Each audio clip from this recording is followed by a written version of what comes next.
तो ईश्वर हमें दुख क्यों देते हैं? हम ईश्वर की इतनी पूजा पाठ करते हैं, इतनी साधना करते हैं, फिर भी हमें ईश्वर दुख और कष्ट क्यों देते हैं? क्यों? आखिर क्यों? तो ये प्रश्न आपके मन में भी कभी न कभी उठा ही होगा, मेरे मन में भी उठा, और मैंने इस प्रश्न के उत्तर को अच्छे से प्रैक्टिकली समझने का प्रयास किया, और आज मैं भी आपको इसी प्रश्न का उत्तर देने वाला हूं। क्या सच में ईश्वर ही हमें दुख और कष्ट देते हैं या फिर नहीं? नमस्कार मित्रों, मैं हूं हिमांशु रंजन। चलिए इस वीडियो की शुरुआत करते हैं, और मैं आपसे विनम्र अनुरोध करूंगा कि कृपया करके आप इस वीडियो को एकदम अंत तक जरूर से देखें, ताकि आपको ये बात अच्छे से समझ में आ जाए कि क्या सच में ईश्वर ही हमें दुख और कष्ट देते हैं। तो फिर आइए आगे बढ़ते हैं। तो क्या सच में ईश्वर ही हमें दुख और कष्ट देते हैं? इसे समझने के लिए सबसे पहले आप इस बात को समझ लीजिए कि सुख है तो दुख भी होगा, फूल है तो कांटा भी होगा, दिन है तो रात भी होगा, अच्छी चीजें हैं तो बुरी चीजें भी होंगी। देखिए, कोई भी चीज अच्छा है आपको ये पता कब चलता है? क्योंकि कोई चीज बुरा है। अभी दिन हो रही है, ये पता आपको चला कैसे? क्योंकि रात आप जानते क्या होता है, या फिर रात क्या है आप ये जानते हैं, दिन क्या होता है इसलिए आपको ये पता है कि रात क्या है। सच क्या है इसका मतलब आप तभी जानते हैं क्योंकि आपको ये पता है कि झूठ क्या है। फूल क्या होते हैं आपको इसलिए पता है क्योंकि आपको पता है कि कांटा क्या है। तो ठीक इसी प्रकार सुख क्या है तो आपको पता है कि दुख क्या है, यानी कि दुखों से मुक्ति ही सुख है और सुख से मुक्ति ही दुख है। तो ये बात तो तय है, नेगेटिव चीज है तो पॉजिटिव चीजें भी होंगी, नेगेटिव पॉजिटिव दोनों ही रहती है, और इसी का संतुलन से ही ये सृष्टि चलती है, ये समाज चलता है। तो मैं आशा करता हूं कि ये बात तो आप समझ गए होंगे कि अगर आप सुख भोग रहे हैं तो आप कभी न कभी दुख भी भोगेंगे, या अभी आप अगर दुख भोग रहे हैं तो कभी न कभी आप सुख भी भोगेंगे। सुख और दुख दोनों ही आपके जीवन में रहेगा, और इन दोनों को ही आपको अपने जीवन में अनुभव करना ही पड़ेगा। ठीक है, अब जो अगली बात है जो आपको ध्यान में रखनी है वो है शारीरिक दुख क्या होता है। देखिए, दुख के भी कई प्रकार होते हैं, उसमें से एक दुख होता है शारीरिक दुख, यानी कि शरीर में कोई पीड़ा होती है या कोई बीमारी हो गई। तो कोई बीमारी होने से या शरीर में कहीं दुर्घटनावश कहीं चोट लग गई तो इससे हमें शारीरिक जो है दुख होती है ना, कष्ट होता है, शारीरिक पीड़ा होती है। ठीक है, तो देखिए, तो जो ये दुर्घटना है ये कैसे होती है? क्या ये दुर्घटना ईश्वर करवाते हैं कि ये इंसानों का किया धरा है? दुर्घटना अक्सर हमारे लापरवाही से होती है। आप कोई व्यक्ति है वो बहुत ही स्पीड से मोटरसाइकिल चला रहा है या फिर कार चला रहा है या कोई भी वाहन चला रहा है, बहुत एकदम out of speed limit cross करके चला रहा है, ट्रैफिक के नियमों का पालन नहीं कर रहा है, और अचानक से उसका एक्सीडेंट हो जाता है, दुर्घटना हो जाती है, उसे काफी चोट आती है। तो उसमें गलती किसकी थी? ईश्वर की। क्या ईश्वर ने करवाई एक्सीडेंट? नहीं, ये एक्सीडेंट उस व्यक्ति की लापरवाही से हुई जो बिना ट्रैफिक के नियमों का पालन करे ही वाहन चला रहा था और ओवर स्पीडिंग कर रहा था। जब भी हम कई बार कहीं चलते हैं तो फिसल करके गिर जाते हैं, तो फिसलना भी कहीं ना कहीं हमारी लापरवाही होता है ना। तो शारीरिक जितने भी कष्ट होते हैं तो आप ये मान के चलिए कि 90% हमारे लापरवाही के कारण ही होता है। ठीक है, और 10% आप मान सकते हैं ये किसी न किसी कर्म का फल भी हो सकता है। ठीक है, कर्म करने के लिए सभी स्वतंत्र हैं, लेकिन कर्म का फल भोगने के लिए सभी परतंत्र है। ये बात तो आपको मान के चलना है कि आप आज जो भी कर्म कर रहे हैं, या आपने अपने अतीत में जो कर्म किया था, या फिर आपने मनुष्य योनि में अपने पूर्व जन्म में जो कर्म किया था, उसका फल तो आपको भोगना ही पड़ेगा। कर्म फल के सिद्धांत से कोई भी मनुष्य इस दुनिया में बच नहीं सकता। तो कई बार हम मनुष्यों को सुख और दुख कर्म फल के सिद्धांत के कारण भी भुगतने पड़ते हैं, और इस सब को भुगतना ही पड़ेगा। ठीक है, अब आइए आगे बढ़ते हैं। प्राकृतिक आपदाएं। अब देखिए, कई प्रकार के प्राकृतिक आपदाएं होते हैं, है ना, जैसे बाढ़ आ गई, भूकंप आ गया, बहुत ही तेज तूफान आ गई, या बहुत तेज बारिश हो रही है। हाँ, तो प्राकृतिक आपदाओं से भी हमें कई प्रकार की हानियां होती है। तो ये प्राकृतिक आपदाएं हमारे हाथों में नहीं है, ये हमारे नियंत्रण में नहीं है। लेकिन हमारे नियंत्रण में क्या है? हमारे पास क्या है? ईश्वर ने हमें एक बहुत ही मतलब आप मान सकते हैं प्रोटेक्शन के लिए, अपने बचाव के लिए, पहली बात तो ईश्वर ने हमें अच्छा शरीर दिया है, हाथ पैर दिया है, और सबसे अच्छी चीज जो ईश्वर ने हमें प्रदान की वो है बुद्धि, विवेक। हमारे पास बुद्धि और विवेक पहले से ईश्वर ने प्रदान कर दी है। ईश्वर ने कहा, लो तुम्हारे पास बुद्धि विवेक है, इसका प्रयोग करके अपना बचाव करो। भूकंप आ गई तो भूकंप में अपना बचाव कैसे करना है, इसके लिए आप अपने बुद्धि का, अपने विवेक का प्रयोग कर सकते हैं। हम सबको विद्यालयों में अपनी कक्षाओं में ये पढ़ाया भी जाता है कि भूकंप के दौरान हमें कोई भी इलेक्ट्रिक के सामान को यूज नहीं करना है, पेड़ के सामने खड़ा नहीं होना है, जाके खुले मैदान में खड़ा होना है। ठीक है, बाढ़ में कैसे बचना है, हम क्या कर सकते हैं बाढ़ से बचने के लिए? एक दूसरे की सहायता कर सकते हैं बिना किसी भेदभाव के, है ना, बिना किसी लोभ ईर्ष्या के, घमंड के। हम एक दूसरे की अच्छे से सहायता कर सकते हैं। हमें ये पता होना चाहिए कि बाढ़ के समय में कैसे बचा जाए, कहाँ पे हम सुरक्षित जगहों पे जा सकते हैं। हमारे पास वो काबिलियत है कि हम प्राकृतिक आपदाओं का सामना कर सकते हैं और खुद को बचा भी सकते हैं। हाँ, कई मामलों में ऐसी घटनाएं भी हो जाती है जो हमारे नियंत्रण से बाहर होती है और कई बार कई मनुष्य को बहुत ज़्यादा हानि होती है, तो कई बार कोई मनुष्य मृत्यु को भी प्राप्त हो जाते हैं प्राकृतिक आपदाओं के कारण। तो ऐसी चीज़ें भी होती है। तो प्राकृतिक आपदाएं मतलब ये हमारे नियंत्रण में तो नहीं है, इस बात को आप ध्यान में रखिएगा। हमारे नियंत्रण में जो है हम वो तो कर सकते हैं। बार बार ईश्वर को दोष देना ये कहाँ की बुद्धिमानी है। और कई प्रकार की प्राकृतिक आपदाएं तो हमारी गलती के कारण ही आ रही है। हमने इतने प्रदूषण कर दिए हैं, हमने इतने जंगलों को काट दिया है, तो इससे क्या हुआ है ना, इससे ग्लोबल वार्मिंग बढ़ गई है, जो तापमान है वो बढ़ते जा रही है, गर्मी बहुत ही अधिक हो रही है, लोग परेशान हो रहे हैं। तो इसमें मनुष्य स्वयं ही कारण है, ठीक है। तो यहाँ पे आप कह सकते हैं कि मनुष्य को अपने कर्मों का फल ही भुगतना पड़ रहा है, ठीक है। जो उसने प्रकृति को नुकसान पहुंचाया है उसका फल तो मनुष्य को भुगतना ही पड़ेगा, तो मनुष्य भुगत रहे हैं। मनुष्य ही नदी के पानी को गंदा करते हैं, दूषित करते हैं। अब वही दूषित पानी पी करके मनुष्य अगर बीमार पड़ जाता है तो इसमें ईश्वर का दोष है या मनुष्य का दोष है, ठीक है ना। मनुष्य ही हर जगह गंदगी फैलाते हैं। गंदगी फैलाने से जो बीमारियां होती हैं, जो दुख भोगने पड़ते हैं, वो किसके कारण आप भोग रहे हैं? अपनी गलती के कारण, है ना, समाज की गलती के कारण। मान लीजिए कि आप तो साफ सुथरा रहते हैं, आप डिसिप्लिन का पालन करते हैं, लेकिन दूसरा व्यक्ति नहीं करता है, ठीक है। दूसरा व्यक्ति साफ सफाई नहीं रहता, वो यहाँ वहाँ गंदगी फैलाता है। अब उसके द्वारा गंदगी फैलाए जाने के कारण आप बीमार पड़ गए, तो इसमें गलती उस व्यक्ति की है जिसने गंदगी फैलाया, ईश्वर की नहीं, ठीक है। तो आप जस्ट उस व्यक्ति के गलती के लपेटे में आ गए कि आप बीमार पड़ गए। तो इसके लिए क्या चीज चाहिए? शिक्षा। इसलिए शिक्षा सभी को समान रूप से देना चाहिए। हमारे पास ये काबिलियत ईश्वर ने पहले से प्रदान कर दी है कि हम पहले खुद शिक्षित हो, औरों को शिक्षित करें। जैसे कि मैं अभी आप लोगों को शिक्षित करने का प्रयास कर रहा हूँ, सबको शिक्षित कर रहा हूँ, और वो भी समान रूप से, कि सब में ज्ञान की बातें जाए।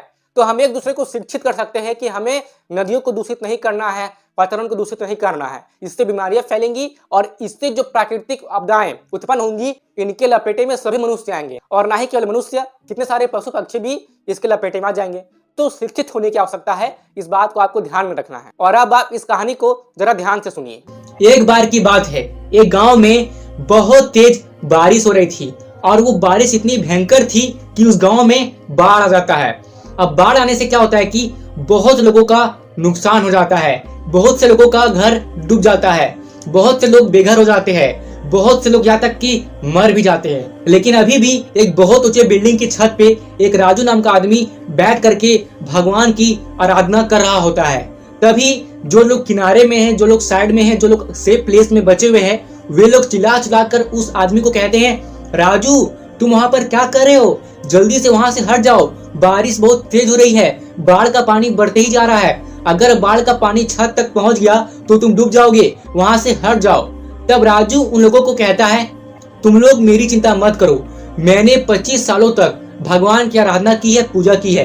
25 सालों तक मैंने भगवान को मन से चाहा है और उन्हें मन से पूजा किया है। तुम देखना, भगवान जरूर मुझे किसी चमत्कारी रूप से बचा लेंगे। ऐसा कहकर वो वापस से भगवान की आराधना करने में लग जाता है। फिर कुछ देर के बाद एक आदमी आता है नाव में बैठ के।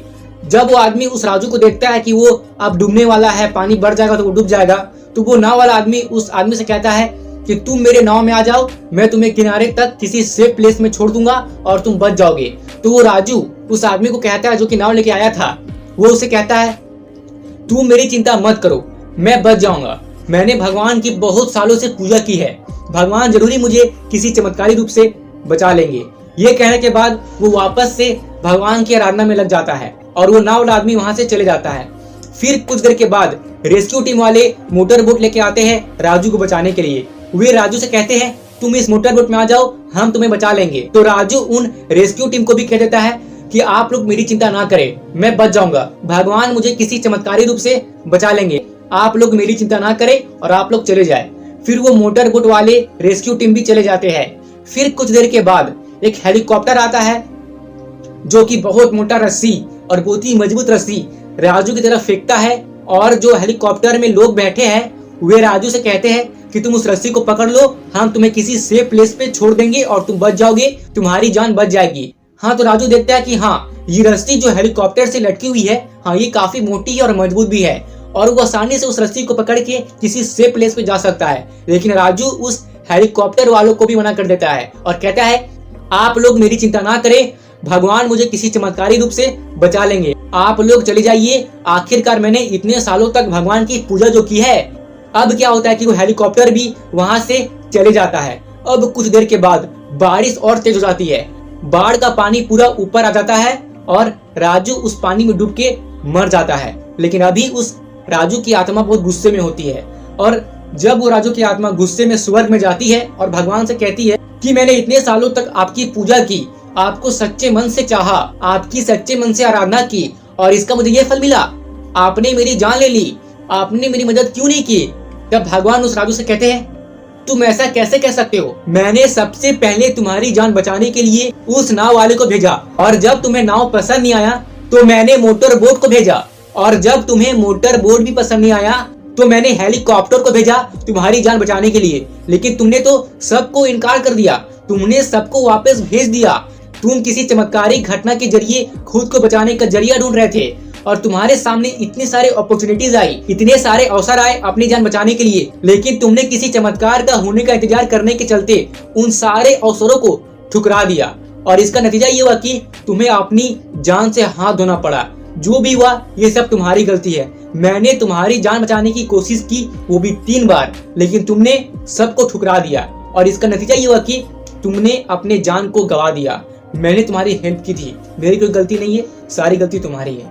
अब दोस्तों आपको इस कहानी से क्या समझ में आ रहा है, आपको क्या सीखने को मिला, मुझे अपना ओपिनियन आप कमेंट करके बताइए। देखिए ये वीडियो अभी भी पूरा कंप्लीट नहीं हुआ है और ये वीडियो पूरा कंप्लीट तभी होगा जब आप अपना ओपिनियन कमेंट करके बताएंगे कि आपको क्या समझ में आया। इसलिए इस वीडियो को कंप्लीट करने में अपना सहयोग दीजिए और अपना ओपिनियन आपने क्या सीखा वो कमेंट करके इस वीडियो को पूरा कीजिए। तो ये कहानी सुनकर जिसे अभी आपने सुना, आपने क्या सीखा कि ईश्वर किसी न किसी वे में हमारी सहायता करने जरूर से ही आते हैं, लेकिन हम ही नहीं समझ पाते कि ईश्वर द्वारा हमारी सहायता की जा रही है। हम मनुष्य ईश्वर के दिए गए संकेतों को समझ ही नहीं पाते हैं। तो इसमें गलती किसकी है, हमारी या ईश्वर की? ईश्वर ने तो आपको अच्छा शरीर प्रदान किया ही है, आपके पास बुद्धि है, विवेक है, सोचने समझने की शक्ति है, फिर भी आप अपनी लापरवाही के कारण ही गलतियां करते हैं, पाप कर्म करते हैं और इसी के कारण ही हम मनुष्य क्या करते हैं, दुख भोगते हैं, है ना। हर चीज के लिए ईश्वर को दोषी ठहराना ये बेवकूफी है और अज्ञानता है। अपना उत्तरदायित्व स्वयं लेना सीखिए और अपनी गलतियों के लिए स्वयं को ही आप उत्तरदायी समझिए, तभी आप जीवन में आगे बढ़ सकते हैं। अपनी गलतियों के लिए अगर आप बार बार किसी और को दोष देंगे तो पहली बात तो ये कि आप कभी भी अपनी गलतियों को स्वीकार नहीं करेंगे और जब आप अपनी गलतियों को स्वीकार नहीं करेंगे तो दूसरी बात ये होगी कि आपका घमंड बढ़ेगा और आप गलत कर्म फिर करते रहेंगे, फिर कुछ कर नहीं सकते, आप दुख तो भोगिएगा ही आगे चलकर अगर ऐसी स्थिति रही तो। अब आगे बढ़ते हैं। अब है मानसिक दुख। सबसे बड़ा दुख मानसिक दुख को ही माना जाता है, क्योंकि जो भी शारीरिक दुख होते हैं, किसी दुर्घटनावश या फिर कोई प्राकृतिक आपदाओं के कारण कि शरीर में कहीं चोट लग गई, उसे हमें पीड़ा हो रही, कष्ट हो रही है, तो शारीरिक दुख मनुष्य कैसे भी सहन कर लेता है। लेकिन सबसे अधिक जो मनुष्य को कष्ट पहुंचाता है वो है मानसिक दुख। और ये मानसिक दुख क्यों आता है? अज्ञान के कारण, लोभ के कारण, ईर्ष्या के कारण, घमंड के कारण, अनियंत्रित इच्छाओं के कारण। आइए इसे भी थोड़ा डिटेल में हम समझ लेते हैं। अज्ञान, अगर मनुष्य अज्ञानता में रहता है, उसे ज्ञान नहीं है कि मुझे क्या करना है, क्या नहीं करना है, मुझे जीवन में कैसे आगे बढ़ना है, किससे कैसे बात करना है, कहाँ पे कौन सी चीजें करनी है या फिर नहीं करनी है, अगर अज्ञानता होगी तो मनुष्य बार बार जाने अनजाने में ही गलत कर्म करते रहेगा। और जब वो गलत कर्म करेगा तो क्या आपको लगता नहीं है कि वो दुख भोगेगा? 100% दुख भोगेगा। आप अपने आसपास देख लीजिए, जो भी मनुष्य अज्ञानता में है उसे तो दुख भोगना ही पड़ेगा, वो दुख भोगेगा। इसलिए अज्ञानता में रहना ही दुख का कारण बनता है। या तो शारीरिक दुख भी हो सकता है और मानसिक दुख भी हो सकता है। तो सबसे पहले हमें किसी और को दोष देने के बजाय खुद को अज्ञानता के अंधकार से ज्ञान के प्रकाश की ओर ले जाना चाहिए। हमें ज्ञान अर्जन करना चाहिए, हमें शिक्षित होना चाहिए, जिससे कि हम इस अज्ञानता से बाहर आए। और जितना ज्यादा आप अज्ञानता से बाहर होंगे, आप उतना ही अधिक दुख से भी बच पाएंगे। ठीक है। फिर लोभ, आपके पास पर्याप्त धन है, आपके पास पर्याप्त सारी वो चीजें हैं, सारी वो संसाधन है जिससे कि आपका जीवन अच्छा चल रहा है, लेकिन आपको और पाने की उम्मीद है, यानी कि आप लोभ कर रहे हैं, लालच कर रहे हैं, आपके पास पर्याप्त धन है जिससे कि आप अपनी परिवार की सेवा तो कर ही सकते हैं, साथ में समाज में भी किसी की सहायता कर सकते हैं, पशु पक्षियों की सहायता कर सकते हैं, है आपके पास इतनी धन, लेकिन आप और धन की लालसा करते हैं ताकि जो धन आपको मिलेंगी उससे आप अपनी कई तरह की भौतिक इच्छाओं को पा सकते हैं, उसे पूरा कर सकते हैं। तो ये जो लोभ आपके मन में जाग रहा है, उसके कारण जो आपके मन में जो अनियंत्रित इच्छाएं जाग रही है, यानी कि देखिए इच्छाएं होना सही बात है, जीवन में हर मनुष्यों की कुछ ना कुछ इच्छाएं तो होती है, तो अपनी इच्छाओं को पूरी करना अच्छी बात है, लेकिन जब ये इच्छाएं लोभवश अनियंत्रित हो जाती है, यानी कि आप बार बार इच्छा करने लगते हैं, आपके पास पर्याप्त कपड़े हैं लेकिन आपको और कपड़ों की इच्छा हो रही है, उसके लिए आपके पास धन कम पड़ रहे हैं, इसलिए आप और धन की लालसा कर रहे हैं कि यदि मेरे पास इतने धन और होते तो मैं और कपड़े खरीदता या खरीदती या कोई भी और वस्तु खरीदता या खरीदती। और अपनी इसी मानसिकता के कारण यदि आपके पास उतनी पर्याप्त धन नहीं आती है जिससे कि आप अपने अनियंत्रित इच्छाओं को पूरा कर सके, यानी कि यदि अगर आपकी ये अनियंत्रित भौतिक इच्छाएं पूरी नहीं होती है तो आपको मानसिक कष्ट होगा, यानी कि आपको मानसिक दुख होगा। इसके लिए ईश्वर उत्तरदायी कैसे? आप बोलेंगे, हे ईश्वर तू मुझे इतना दुख क्यों दे रहा है, मैं तेरी इतनी पूजा करता हूँ, साधना करता हूँ, और आप मुझे एक आईफोन नहीं दिला सकते, आप मुझे एक नई लैम्बोर्गिनी कार नहीं दिला सकते, ऐसा क्यों कर रहे हैं आप मेरे साथ ईश्वर? तो ये मूर्खता है। आपने ईश्वर को समझ क्या रखा है कि ईश्वर आपको आईफोन दिलवाएंगे, लैम्बोर्गिनी दिलवाएंगे? इन सब चीज के लिए ईश्वर को उत्तरदायी ठहराना बेवकूफ़ी है, मूर्खता है। मैं ये नहीं कह रहा हूँ कि आईफोन लेना या महंगी लग्जरी कारों में घूमना गलत बात है। यदि आपके पास क्षमता है तो आप मेहनत कीजिए, अपनी मेहनत से अपनी क्षमता अनुसार ही किसी भी महंगी वस्तुओं का उपयोग कीजिए। आपके पास क्षमता नहीं है,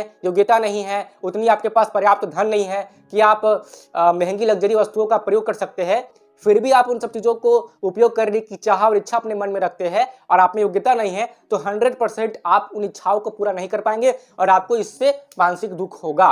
तो इससे दूर होने के लिए बस सिंपल रास्ता है कि लोभ ना करें, अज्ञानता से दूर हो और अपनी अनियंत्रित इच्छाओं को नियंत्रण में लाए, है ना, क्योंकि अनियंत्रित इच्छाएं सबसे अधिक मानसिक पीड़ा देती है। फिर है ईर्ष्या, किसी से आपको ईर्ष्या हो गई है ना, अरे वो व्यक्ति इतना आगे बढ़ रहा है, उसके पास इतना धन है, मेरे पास क्यों नहीं है, हे भगवान तूने मुझे इतना गरीब क्यों बनाया, उसके पास इतना धन है, वो कितना सुखी है, मैं इतना दुखी क्यों हूँ, हे भगवान मेरे पास तो कुछ भी नहीं, उसके पास ही सब कुछ है, अरे उसने ऐसा कैसे कर दिया। हाँ, बहुत मतलब एडवांस है ना, अपने आप को क्या समझता है वो, मतलब बड़ा आदमी बन गया तो क्या अपने आप को महान मानने लगेगा वो, मतलब एक नंबर का वो घमंडी इंसान है, वो आया है बड़ा। तो इस तरह की भावनाओं को ना ईर्ष्या बोलते हैं। आपको उस व्यक्ति से ईर्ष्या हो रही है, उस व्यक्ति की काबिलियत से, उसकी सफलता से, उसके कमाए के धन से आपको ईर्ष्या हो रही है। ये ईर्ष्या आपको मानसिक कष्ट देगा, 100% देगा। और आप इस बात को समझते होंगे, आप भी किसी न किसी चीज में ईर्ष्या करते होंगे या आपने किए भी होंगे, तो आपको पता होगा कि कैसे ईर्ष्या करने से भी मानसिक दुख होता है। तो इस ईर्ष्या से बचे, ठीक है। फिर घमंड आपको हो गया है कि मैं ही सर्वश्रेष्ठ हूँ। श्रेष्ठ बनने का अधिकार सबको है, आप श्रेष्ठ बनिए ना, कौन रोक रहा है आपको। लेकिन यदि अगर आप ये सोच लेते हैं नहीं मैं ही सर्वश्रेष्ठ हूँ, इस कार्य में मेरे से श्रेष्ठ तो इस दुनिया में और कहीं नहीं मिलेगा, इस कार्य में मैं ही सबसे आगे हूँ, मैं ही महान हूँ, अगर आप ऐसी धारणा बना लेते हैं, यानी कि आप घमंड के कैटेगरी में आ चुके हैं, आप घमंडी बन चुके हैं, इस बात की गारंटी। फिर जब कोई आपसे अच्छा करके दिखाएगा, यानी कि यहाँ तो आपने सोच लिया कि मैं ही सर्वश्रेष्ठ हूँ इस कार्य में, अब उसी कार्य को किसी और व्यक्ति ने करके दिखा दिया और आपसे अच्छा किया, तो फिर जो आपको घमंड था ना, यह आपको दुख पहुंचाएगा, मानसिक पीड़ा पहुंचाएगा। अरे उस व्यक्ति ने इस काम को मेरे से अच्छा कैसे कर दिया, नहीं ऐसा हो ही नहीं सकता, कोई भी व्यक्ति इस काम को मेरे से अच्छा तो कर ही नहीं सकता, लेकिन वास्तव में उसने तो कर दिया है। तो इस भावना से आपको मानसिक पीड़ा होना शुरू हो जाएगी, यानी कि मानसिक दुख। तो इन सब से बचना ही आपको दुखों से मुक्ति दिला सकता है, दुखों से मुक्ति ही सुख कहलाता है, ठीक है। और आप ये ना सोचे कि आप हमेशा सुखी रहिएगा, दुख का तो सामना करना ही पड़ेगा, किसी न किसी वे में सबको करना पड़ता है। ईश्वर किसी को भी सुख भोगवाने में या दुख भोगवाने में भेद नहीं करते। कर्म फल के सिद्धांत के कारण जिसके प्रारब्ध में जितना सुख होता है, जितना दुख होता है, उसे तो वो मिलता ही है, ठीक है। अब आगे देखिए, कर्म फल भी हो सकता है, जैसा कि मैंने आपको तो ये समझाई दिया है, और मैंने कर्म फल सिद्धांत के ऊपर ये वीडियो बनाई थी, इसे देख करके आप समझ जाएंगे, ठीक है ना, कि क्रियमान कर्म आपके कंट्रोल में होता है, क्रियमान कर्म के जरिए आप अपने भविष्य को बदल सकते हैं, ठीक है। तो इस वीडियो को देखिएगा, आपको कर्म फल का सिद्धांत अच्छे से समझ में आ जाएगा, ठीक है। अब आगे बढ़ते हैं। तो देखिए, इस बात को अपनी आप माइंड में अच्छे से बैठा लीजिए, वो ये कि 100% कष्ट और दुख से नहीं बच सकते, आप 100% कष्ट और दुख से नहीं बच सकते। आप ईश्वर की साधना कर रहे हैं, इसका मतलब ये नहीं कि आप 100% बच जाएंगे, ठीक है। देखिए, सबको भोगना है दुख, दुख सभी के मन में होता है। जाके आप पूछिए 1000 मनुष्यों से, क्या आप सच में 100% सुखी है? जो महीने के 1 करोड़ भी कमाते होंगे ना, वो भी आपको नहीं कहेंगे कि मैं 100% सुखी हूँ। दुख और पीड़ा, कष्ट सबके जीवन में किसी न किसी वे में तो होता ही है। तो 100% नहीं बच सकते, इस भ्रम से बाहर निकलिए, ठीक है। अब दुख को आप काफी हद तक कम जरूर कर सकते हैं, काफी हद तक कम कर सकते हैं। तो उसके लिए क्या कीजिए, ध्यान और योग कीजिए। सबसे इंपॉर्टेंट ध्यान तो आप कीजिए ही कीजिए, उसके बाद योग भी कीजिए। आप सच में मानिए कि ध्यान और योग में इतनी शक्ति है, यदि आप इसे नियमित रूप से प्रतिदिन करते हैं, वो भी अच्छे से पूरे विधि पूर्वक करते हैं ना, तो आपकी पता है दुख कम कैसे होगी? दुख सहने की आप में क्षमता बढ़ जाएगी, और जितनी अधिक आप में कष्ट, पीड़ा और दुख सहने की क्षमता बढ़ेगी, उतना ही आप अपने जीवन में अपने दुख को कम कर सकिएगा। जब भी आप अपने मानसिक और शारीरिक रूप से कमजोर होते हैं, तो ही इस बात की अधिक संभावनाएं होती है कि आप दुख भोगिएगा। लेकिन जब भी आप अपने मानसिक और शारीरिक रूप से स्ट्रांग होते हैं, मजबूत होते हैं, तो इस बात की संभावना सबसे कम होती है कि आप दुख भोगिएगा। इसलिए अपने शारीरिक, मानसिक और बौद्धिक स्तर को बढ़ाने के लिए ध्यान और योग करना अत्यंत आवश्यक है, और आपको करना भी चाहिए।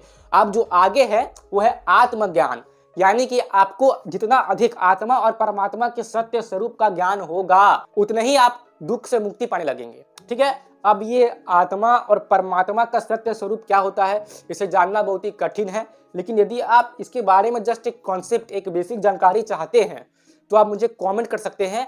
मैं इस आत्मज्ञान के बेसिक जानकारी, बेसिक कॉन्सेप्ट के ऊपर वीडियो बना करके आपको समझाने का प्रयास करूंगा, ठीक है। अब आगे बढ़ते हैं। सदकर्म करते रहिए, यानी कि अच्छे कर्म करते रहिए, क्योंकि जितना अधिक आप अच्छे कर्म करते रहेंगे, ठीक है, उससे क्या होगा कि आपका भविष्य तय होगा, और जितने आपके अच्छे कर्म होंगे भविष्य में आपको उतने अच्छे फल मिलेंगे, और जितने आपको अच्छे फल मिलेंगे, यानी कि पॉजिटिव फल मिलेंगे, आप दुख से उतना दूर रहिएगा, है ना। तो चाहे अभी आपकी वर्तमान परिस्थिति चाहे कैसी भी हो, आपको सदकर्म यानी कि अच्छे कर्म करते रहना है, खुद को अज्ञानता से दूर रखना है, लोभ, ईर्ष्या, घमंड और अनियंत्रित इच्छाओं से दूर रहिए, तभी आप दुखों से मुक्ति पा सकते हैं, अन्यथा दुख आपको होगा ही। और बात बात पर अपने दुख के लिए ईश्वर को उत्तरदायी ना ठहराए। मनुष्य 99%, मेरी बात को ध्यान से सुनिए, हर मनुष्य 99% अपने सुख के लिए, अपने दुख के लिए स्वयं ही उत्तरदायी होता है। यदि आप ध्यान से बैठ करके पूरे ठंडे दिमाग से विचार करेंगे, तो आपको ये पता लगेगा कि ईश्वर ने पहले से ही आपको बहुत कुछ अच्छी चीजें प्रदान की है, लेकिन आप उसका आभार ना मानते हुए आप घमंड करने लगते हैं, लोभ करने लगते हैं, और हर चीज के लिए ईश्वर को ही दोषी ठहराते हैं। इसलिए ही आप पतन की ओर जाते हैं और आपको दुख का अनुभव होता है। आपको ये पता होता है कि हमें सेहत का ध्यान रखना है, हमें अच्छी स्वास्थ्यवर्धक जीवन शैली की ओर जाना चाहिए, फिर भी आप अपने मन और इंद्रियों पे नियंत्रण नहीं कर पाते, और आप गलत जीवन शैली में रहते हैं, गलत खान पान करते हैं, और इससे यदि अगर आप कभी बीमार पड़ जाते हैं तो आप दोषी ईश्वर को ठहराते हैं, जबकि गलती तो आप ही की थी ना। आपको जब पता है कि मुझे अच्छी जीवन शैली को जीना है, अच्छे से रहना है, अच्छा खाना खाना है, फिर भी आपने गलत खान पान किया, गलत जीवन शैली में आप रहे, और जब आप बीमार पड़ गए तो आप ईश्वर को दोषी क्यों ठहरा रहे हैं? आपको आप ही के कर्मों का फल मिल रहा है। आशा करता हूं कि इस वीडियो का सारांश आपको अच्छे से समझ में आ गया होगा, और आपको इस सामान्य सी और प्रसिद्ध सी प्रश्न के उत्तर भी मिल गए होंगे, जो कि थी, क्या ईश्वर ही हम मनुष्यों को दुख देता है? तो यदि आपको फिर भी कुछ डाउट है तो आप अपनी शंका मेरे साथ कमेंट बॉक्स में शेयर कर सकते हैं, और मैं आपसे विनम्र अनुरोध करूंगा कि कृपया करके आप इस वीडियो को लाइक कर दीजिए और साथ ही में शेयर भी कर दीजिए, ताकि इस वीडियो की रीच बढ़ सके और मैं आप लोगों के लिए ऐसी और भी ज्ञानवर्धक बातें ला सकूं, इसके लिए मुझे प्रेरणा मिल सके। इसलिए चैनल को सब्सक्राइब करके जो पास में बेल आइकन आप देख रहे हैं उसे जरूर से प्रेस कर दीजिएगा, ताकि भविष्य में मैं जब भी कोई ऐसी वीडियो अपलोड करूं जिससे कि आपको वैल्यू मिले, आपको अच्छी बातें सीखने को मिले, तो आपको मिलते रहेगी, और उसकी नोटिफिकेशन बेल आइकन प्रेस करने के कारण आपको समय पर मिल जाएगी और आप राइट टाइम पे इस वीडियो को देख लेंगे। मेरे साथ जुड़ने के लिए आप मुझे फेसबुक और इंस्टाग्राम पर भी फॉलो कर सकते हैं, जिसकी लिंक आपको डिस्क्रिप्शन बॉक्स में मिल जाएगी। और मेरे दोस्तों, मेरे मित्रों, यहाँ तक रुकने के लिए, मेरी बातों को ध्यान से सुनने के लिए और अपना कीमती समय देने के लिए आपका सच्चे मन से बहुत बहुत धन्यवाद। जय श्री राम, जय भारत।